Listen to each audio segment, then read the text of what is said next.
Caminho a Cristo. Capítulo 8. Crescimento em Cristo. A transformação do coração, pela qual nos tornamos filhos de Deus, é na Bíblia chamada nascimento. É também comparada à germinação da boa semente lançada pelo lavrador. De igual maneira, os que acabam de converter-se a Cristo, devem, como meninos novamente nascidos, crescer até a estatura de homens e mulheres em Cristo Jesus. Ou, como a boa semente lançada no campo, devem crescer e produzir fruto. Isaías diz que serão chamados árvores de justiça, plantação do Senhor, para que ele seja glorificado. Assim, da vida natural tiram-se ilustrações, que nos ajudam a melhor compreender as misteriosas verdades da vida espiritual. Toda a ciência e habilidade do homem não são capazes de produzir vida no menor objeto da natureza. É unicamente mediante a vida que o próprio Deus comunicou, que a planta ou o animal vivem. Assim é unicamente mediante a vida de Deus, que se gera no coração dos homens a vida espiritual.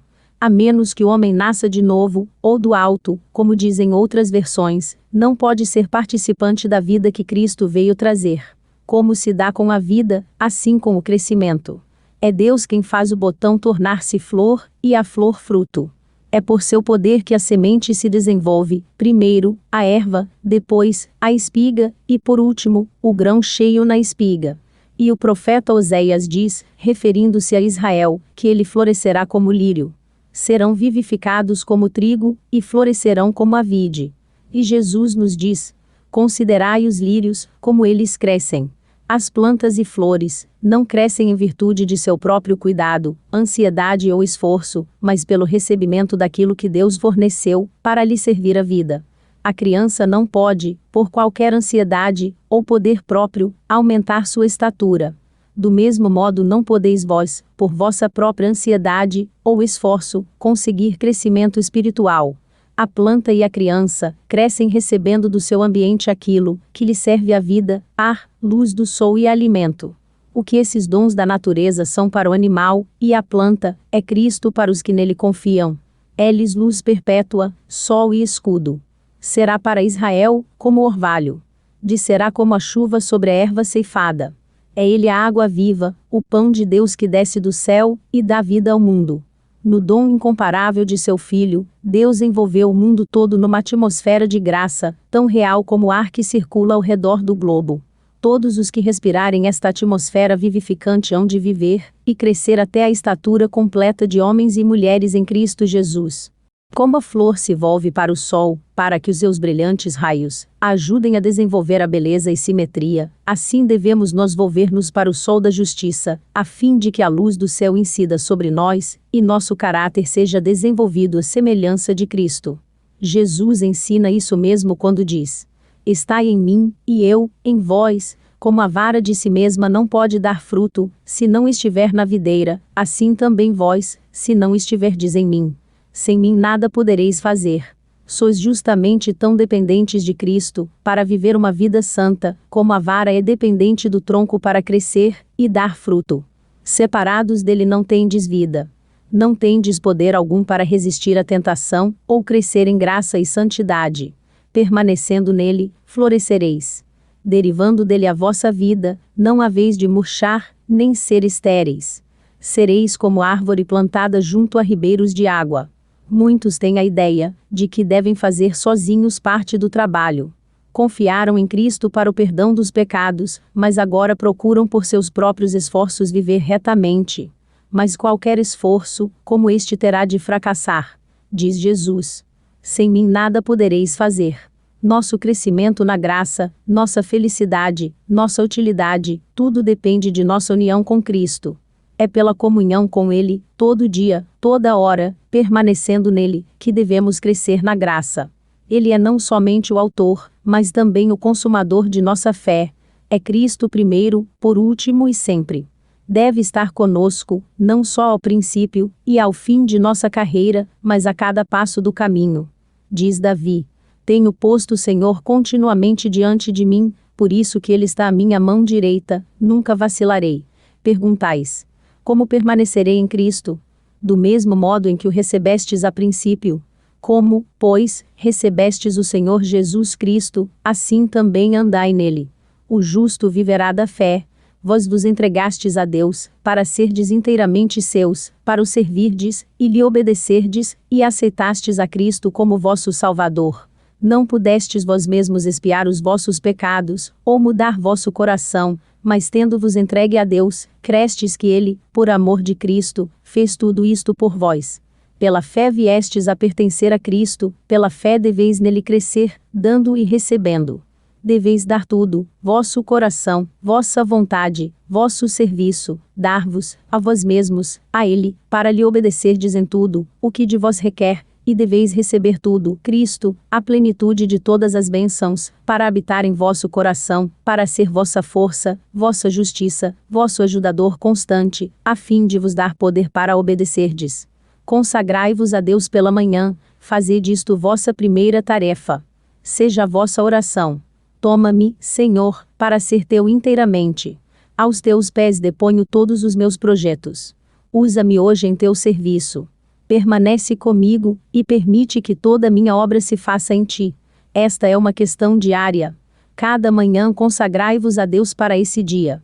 Submetei-lhe todos os vossos planos, para que se executem ou deixem de se executar, conforme o indique a sua providência. Assim dia a dia, podereis entregar às mãos de Deus a vossa vida, e assim ela se moldará mais e mais segundo a vida de Cristo. A vida em Cristo é uma vida de descanso. Pode não haver êxtase de sentimentos, mas deve existir uma constante, serena confiança. Vossa esperança não está em vós mesmos, está em Cristo. Vossa fraqueza se acha unida à sua força, vossa ignorância à sua sabedoria, vossa fragilidade ao seu eterno poder. Não deveis, pois, olhar para vós mesmos, nem permitir que o pensamento demore no próprio eu, mas olhai para Cristo. Que o pensamento demore em seu amor, na formosura e perfeição de seu caráter. Cristo em sua abnegação, Cristo em sua humilhação, Cristo em sua pureza e santidade, Cristo em seu incomparável amor, este é o tema para a contemplação da alma. É amando, imitando, confiando inteiramente nele, que haveis de ser transformados na sua semelhança. Diz Jesus: permanecei em mim. Estas palavras dão ideia de repouso, firmeza, confiança. Outra vez ele convida: vinde a mim, e encontrareis descanso para a vossa alma. As palavras do salmista exprimem o mesmo pensamento. Descansa no Senhor e espera nele. E Isaías dá a certeza: no sossego e na confiança estaria a vossa força. Este descanso não se encontra na inatividade, pois que no convite do Salvador, a promessa de descanso, está unida ao chamado para o trabalho. Tomai sobre vós o meu jugo, e encontrareis descanso. O coração que mais plenamente descansa em Cristo, será o mais zeloso e ativo no labor por ele. Quando o pensamento se concentra no próprio eu, é afastado de Cristo, a fonte de vigor e vida. Por isso é constante empenho de Satanás conservar a atenção desviada do Salvador, e evitar assim a união e comunhão da alma com Cristo. Os prazeres do mundo, os cuidados, perplexidades e pesares da vida, as faltas alheias, ou nossas próprias faltas e imperfeições, para uma destas coisas ou todas elas procurará ele distrair a atenção. Não vos deixeis desviar por seus artifícios. Muitos que são realmente conscienciosos, e que desejam viver para Deus, são por ele muitas vezes levados a demorar o pensamento em suas próprias faltas e fraquezas, e assim, afastando-os de Cristo, esperam alcançar a vitória. Não devemos fazer de nós mesmos o centro, nutrindo ansiedade e temor quanto à nossa salvação. Tudo isto desvia a alma da fonte de nosso poder. Confiai a Deus a preservação de vossa alma, e nele esperai. Falai e pensai em Jesus. Que o próprio eu se perca nele. Ponde de parte a dúvida, despedi vossos temores. Dizei com o apóstolo Paulo: vivo, não mais eu, mas Cristo vive em mim, e a vida que agora vivo na carne, vivo-a na fé do Filho de Deus, o qual me amou, e se entregou a si mesmo por mim. Repousai em Deus. Ele é capaz de guardar aquilo que lhe confiastes. Se vos abandonardes em suas mãos, ele vos tornará mais que vencedores por aquele que vos amou. Quando tomou sobre si a natureza humana, Cristo ligou-se à humanidade por um vínculo de amor, que jamais pode ser partido por qualquer poder, a não ser a escolha do próprio homem. Satanás apresentará constantemente engodos, para nos induzir a romper esse laço, escolher separar-nos de Cristo. É aqui que temos necessidade de vigiar, lutar, orar, para que nada nos seduza a escolher outro Senhor, pois que estamos sempre na liberdade de o fazer. Mas conservemos os olhos fitos em Jesus, e Ele nos preservará. Olhando para Jesus estamos seguros. Coisa alguma nos poderá arrebatar de sua mão. Contemplando constantemente, seremos transformados de glória em glória, na mesma imagem, como pelo Espírito do Senhor. Foi assim que os primeiros discípulos alcançaram a semelhança com o amado Salvador. Quando ouviram as palavras de Jesus, sentiram a necessidade que tinham dele. Buscaram-no, acharam-no, seguiram-no. Estavam com ele em casa, à mesa, no aposento particular, no campo. Associavam-se a ele, como discípulos com seu mestre, de seus lábios recebendo diariamente lições de santa verdade. Olhavam para ele, como servos para seu Senhor, a fim de saber quais os seus deveres. Esses discípulos eram homens sujeitos às mesmas paixões que nós. Tinham de travar contra o pecado, a mesma luta que nós. Necessitavam da mesma graça para viver vida santa. Mesmo João, o discípulo amado, aquele que mais plenamente refletia a semelhança do Salvador, não possuía naturalmente aquele caráter amável. Era não somente presumido e ambicioso de honras, mas impetuoso e ressentido quando o ofendiam. Quando, porém, lhe foi manifestado o caráter daquele que é divino, viu sua própria deficiência, e humilhou-se ante esse conhecimento. A fortaleza e a paciência, o poder e a ternura, a majestade e a mansidão que contemplava na vida diária do Filho de Deus, encheram-lhe a alma de admiração e amor.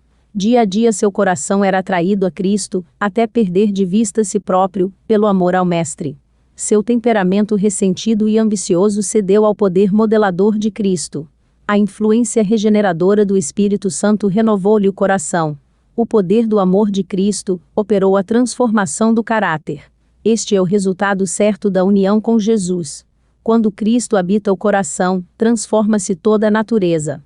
O Espírito de Cristo, seu amor, abranda o coração, subjuga a alma e ergue os pensamentos e desejos para Deus e para o céu.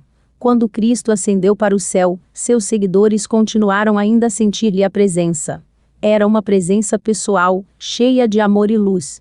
Jesus, o Salvador, que com eles havia andado, falado e orado, que lhes inspirara esperança e conforto ao coração, fora levado ao céu, quando seus lábios proferiam ainda a mensagem de paz, e, enquanto a nuvem de anjos o recebia, vieram até eles os acentos de sua voz.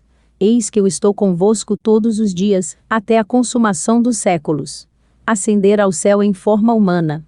Sabiam que estava perante o trono de Deus, ainda como amigo e salvador seu, que sua simpatia não se havia alterado, que continuava identificado com a sofredora humanidade.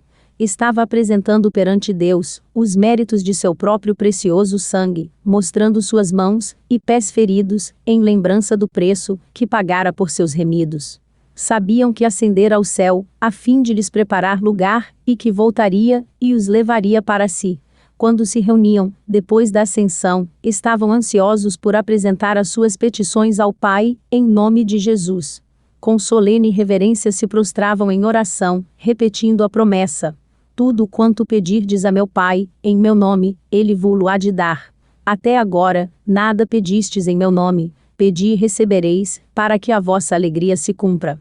Estendiam cada vez mais alto a mão da fé, com o poderoso argumento: é Cristo quem morreu, ou, antes, quem ressuscitou dentre os mortos, o qual está à direita de Deus, e também intercede por nós. E o Pentecoste lhes trouxe a presença do Consolador, do qual Cristo dissera: estará em vós. E dissera mais: digo-vos a verdade, que vos convém que eu vá, porque, se eu não for, o Consolador não virá a vós, mas, se eu for, enviar-vos-lo-ei. Daí por diante, por meio do Espírito, Cristo habitaria continuamente no coração de seus filhos. Sua união com ele era mais íntima do que quando estava pessoalmente com eles. A luz, o amor e poder do Cristo, que neles habitava, se refletiam em sua vida, de maneira que os homens, vendo-os, se maravilhavam, e tinham conhecimento de que eles haviam estado com Jesus.